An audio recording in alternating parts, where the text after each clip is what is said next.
ایک آگ ظاہری ہے، ایک آگ جہنم کی ہے۔ اگر آگ ساری اقسام آگ کی اللہ کی تجلی ہوتی تو جہنم میں وہ آگ کیوں جلتی؟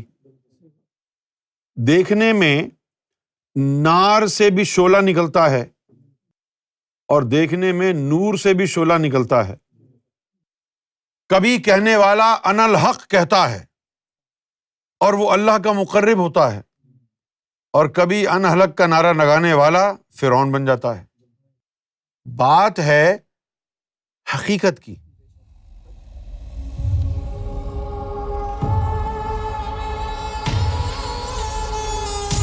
شمروز گوہر نے سوال کیا ہے کہ یہ آتش پرستی کیا ہے اور آتش پرست کون تھے؟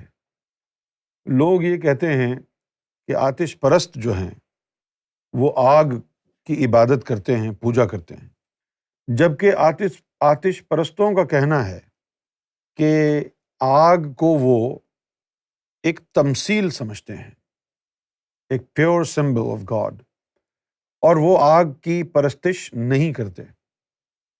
تو پھر آپ بتائیے کہ آتش پرستی کیا ہے، اور جو 313 دین قائم ہوئے ہیں کیا ان میں سے ایک یہ بھی دین تھا؟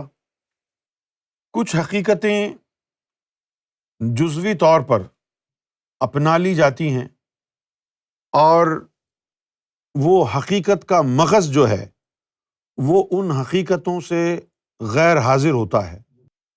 جب جزوی طور پر حقیقتوں کو مانا جائے تو ان سے کوئی فائدہ حاصل نہیں ہوتا۔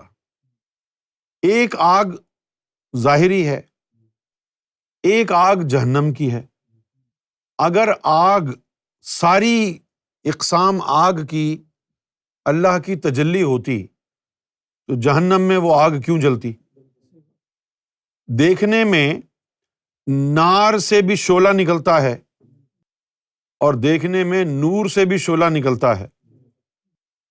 کبھی کہنے والا انا الحق کہتا ہے اور وہ اللہ کا مقرب ہوتا ہے، اور کبھی انا الحق کا نعرہ لگانے والا فرعون بن جاتا ہے۔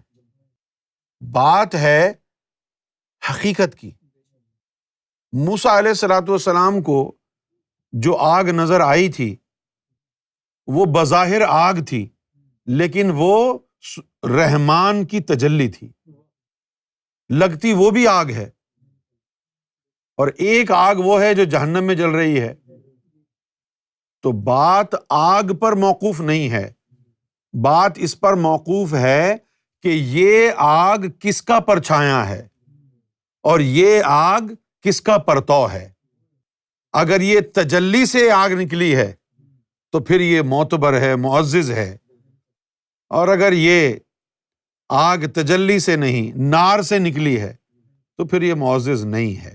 جنہوں نے صرف آگ کا سنا ہے اور پوجنا شروع کر دیا وہ گمراہ ہو گئے، اور جنہوں نے اللہ کی تجلی سے آگ برآمد ہوتے ہوئے دیکھی تو ان کو تصدیق تھی کہ یہ آگ غیر اللہ نہیں ہے، یہ آگ اس نور سے برآمد ہوئی ہے، اس لیے اس کو بھی مان لو۔ اچھا، اب آتش پرست کیا حق پر تھے؟ نہیں، حق پر نہیں تھے، کیونکہ آگ کا کوئی پتہ نہیں ہے نا کہ اس کا اوریجن کیا ہے۔ انسان کو ہی لے لو، ایک انسان وہ ہے جس کے اندر اللہ کا نقشہ آ گیا، ایک انسان وہ ہے جس کے اندر ابلیس چھپا ہوا ہے۔ ظاہری طور پر دونوں کی طرف دیکھو تو ظاہری طور پر تو کوئی فرق نہیں لگے گا آپ کو۔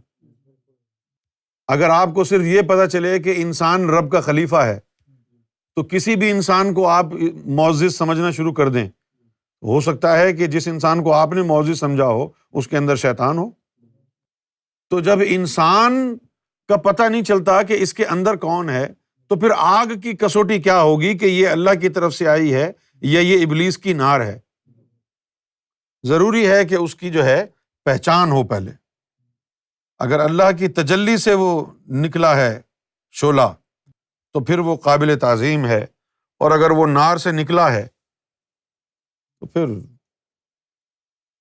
اس سے کوئی لینا دینا نہیں ہے آپ کو۔